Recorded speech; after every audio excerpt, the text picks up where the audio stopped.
Hi, this is Sandhya. இன்னைக்கு நம்ம பார்க்க போகிற டாபிக் என்னன்னு பார்த்தீங்கன்னா ஷாம்பு நம்ம எப்படி யூஸ் பண்ணணும். ஷாம்பு எப்போவுமே நம்ம தண்ணியில் மிக்ஸ் பண்ணி தான் யூஸ் பண்ணணும். ஏன் தண்ணியில் மிக்ஸ் பண்ணி யூஸ் பண்ணணும்னு பார்த்தீங்கன்னா, டேரெக்டாக போடும்போது அது வந்து நம்மளோட ஸ்கேல்பில் டெபாசிட் ஆகிடும். அப்படி டெபாசிட் ஆகும்போது என்ன ஆகும்னா, நம்மளுக்கு ஈஸியாக டேண்ட்ரஃப் வந்துடும், ஹேர் ஃபால் ஆகும். அந்த ஷாம்பூஸ்னால நிறைய சைட் எஃபெக்ட்ஸ் நம்மளுக்கு வரத்துக்கு சான்சஸ் இருக்குது. ஓகே, ஷாம்பு போட்டு நம்ம வாஷ் பண்ணியாச்சு. அதுக்கப்புறம் என்ன பண்ணலான்னு பார்த்தீங்கன்னா, ஸ்கேல்ப் மசாஜர். இது ரொம்ப இம்பார்ட்டண்ட். உங்கள் ஸ்கேல்பில் டெபாசிட் ஆகிற டஸ்ட்டு, ஷாம்பூஸ் எல்லாத்தையும் இது கம்ப்ளீட்டாக க்ளீன் பண்ணி எடுத்துடும். ஒரு வீட்டில் 4 பேர் இருக்கீங்கன்னா 4 பேருக்கும் தனித்தனியான மசாஜர் வாங்கி யூஸ் பண்ணுறது தான் நல்லது. ஏன்னா ஒருத்தருக்கு டேண்ட்ரஃப் இருந்ததுன்னா அது இன்னொருத்தருக்கு வரதுக்கு சான்சஸ் நிறையா இருக்குது. ஸோ இண்டிவிஜுவலாக யூஸ் பண்ணுறது ரொம்ப நல்லது. கண்டிஷ்னர், ஷாம்பு போட்டு வாஷ் பண்ணியாச்சு, ஸ்கேல்ப் மசாஜர் போட்டும் க்ளீன் பண்ணியாச்சு. அதுக்கப்புறம் கண்டிஷ்னர் எப்படி யூஸ் பண்ணணும்னு பார்த்தீங்கன்னா, ஹேருக்கு மட்டும்தான் அப்ளை பண்ணணும். ஸ்கேல்ப்லேருந்து 1 inch டிஃப்ரென்ஸ் விட்டுட்டு உங்கள் ஹேருக்கு மட்டும் நீங்கள் அப்ளை பண்ணுங்கள்.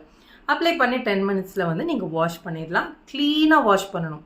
கண்டிஷ்னர் எப்போவுமே ஹேர்லேயும் இருக்கக்கூடாது. ஸோ நீங்கள் கண்டிஷ்னர் போட்டு வாஷ் பண்ணும்போது உங்கள் ஹேர் க்ளீனாக இருக்கான்னு ஒன்ஸ் நல்லா செக் பண்ணிக்கோங்க. அதுக்கப்புறம் ஹேர் ட்ரை பண்ணுறது ரொம்ப முக்கியமான விஷயம். இப்போ லேடிஸ்லாம் என்ன பண்ணுவாங்க அப்படின்னா, ஷாம்பு போட்டு வாஷ் பண்ணி முடிச்சோன்னே டவல் கட்டிட்டு அந்த ஹேரை அப்படியே முன்னாடி போட்டு டவலை வச்சு ஹேரை அடிப்பாங்க. அதை பண்ணவே பண்ணாதீங்க.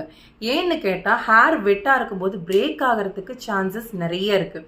அப்புறம் ஈரத்தில் சிக்கெடுத்துட்டா நம்மளுக்கு வலிக்காது, முடி கொட்டாது. நோ, ஈரத்தில் உங்கள் ஹேரில் நீங்கள் எந்த வேலையுமே பண்ணக்கூடாது. மெயினாக இந்த டவல் வச்சு அடிக்கும்போது என்ன ஆகும்னா, கீழே இருக்கிற ஹேர்லாம் ரொம்ப தின்னாயிடும். பிரேக் ஆகிறதுக்கும் சான்சஸ் நிறையா இருக்குது. உங்களுக்கு ஸ்ப்ளிட்டன்ஸ் ஈஸியாக வந்துடும். அப்புறம் ஹேர் ஃபாலும் ஆகும். இதை ப்ரிவெண்ட் பண்ணுறதுக்கு என்ன பண்ணணும்னா, ஜென்டிலாக வாஷ் பண்ணதுக்கப்புறம் டவல்லே ட்ரை பண்ணுங்கள்.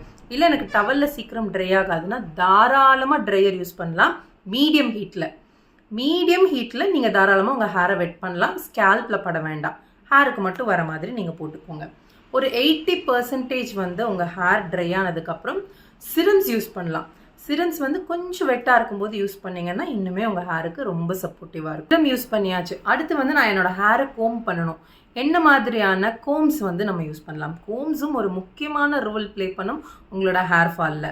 நம்ம யூஸ் பண்ணுற கோம்ஸோட ப்ரஷஸ் இருக்குது இல்லையா, அதோட லென்த்து, அதோட டென்சிட்டி எல்லாமே நம்மளோட ஹேரை வந்து பிரேக் பண்ணுறதுக்கு சான்சஸ் இருக்குது. ஸோ நீங்கள் ஹேரோட நாட்ஸ் எல்லாம் எடுக்கிறதுக்கு பெட்டர் இந்த மாதிரியான ப்ரஷஸ் யூஸ் பண்ணுங்கள். இந்த மாதிரியான ப்ரஷஸ் உங்கள் ஹேருக்கு வந்து ஹார்ம்ஃபுல்லாக இருக்காது, சிக்கெடுக்கிறதுக்கும் ஈஸியாக இருக்கும். அண்ட் ரெகுலராக நீங்கள் கோம் பண்ணுறதுக்கு பார்த்தீங்கன்னா இந்த மாதிரி பிராண்டட் கோம்ஸ் வந்து நீங்கள் வாங்கி வச்சுக்கோங்க. இது எப்படி, ஏன் நான் இதை சொல்கிறேன் அப்படின்னா, இதோட எட்ஜஸ் பார்த்தீங்கன்னா ஷார்ப்பாகவே இருக்காது, ஒரு மாதிரி சாஃப்டாக இருக்கும். இது வந்து உங்களோட ஸ்கேல்பை டேமேஜும் பண்ணாது, ஹேருக்கும் வந்து ரொம்ப ஃப்ரெண்ட்லியாக இருக்கும். நீங்கள் சிக்கெடுக்கிறதுக்கும் சரி, நார்மலாக கோம் பண்ணுறதுக்கும் சரி, இந்த மாதிரியான பிராண்டட் கோம்ஸ் ஒன்ஸ் நீங்கள் வாங்கிட்டீங்கன்னா உங்களுக்கு ரொம்ப யூஸ்ஃபுல்லாக இருக்கும். இதனால ஹேர் ஃபால் ஆகிறதையும் நம்ம ப்ரிவெண்ட் பண்ணலாம். ஓகே, இன்றைக்கி ஷாம்பு யூஸ் பண்ணுறது எப்படின்னு பார்த்தோம். இந்த டிப்ஸ் உங்களுக்கு ரொம்ப யூஸ்ஃபுல்லாக இருக்கும்னு நினைக்கிறேன். இதை பற்றின உங்களுக்கு டவுட்ஸ் ஏதாவது இருந்தால் கீழே இருக்கிற லிங்க்கில் கிளிக் பண்ணுங்கள். அண்ட் அடுத்த டாபிக் பார்த்தீங்கன்னா, ஷாம்பூஸ் உங்களுக்கு ஹேர் க்ரோத்லேயும் ஹேர் ஃபால்லையும் என்ன மாதிரியான ரோல்ஸ் ப்ளே பண்ணுதுன்னு நான் உங்களுக்கு டீட்டெயிலாக எக்ஸ்பிளைன் பண்ணுறேன். தேங்க்யூ.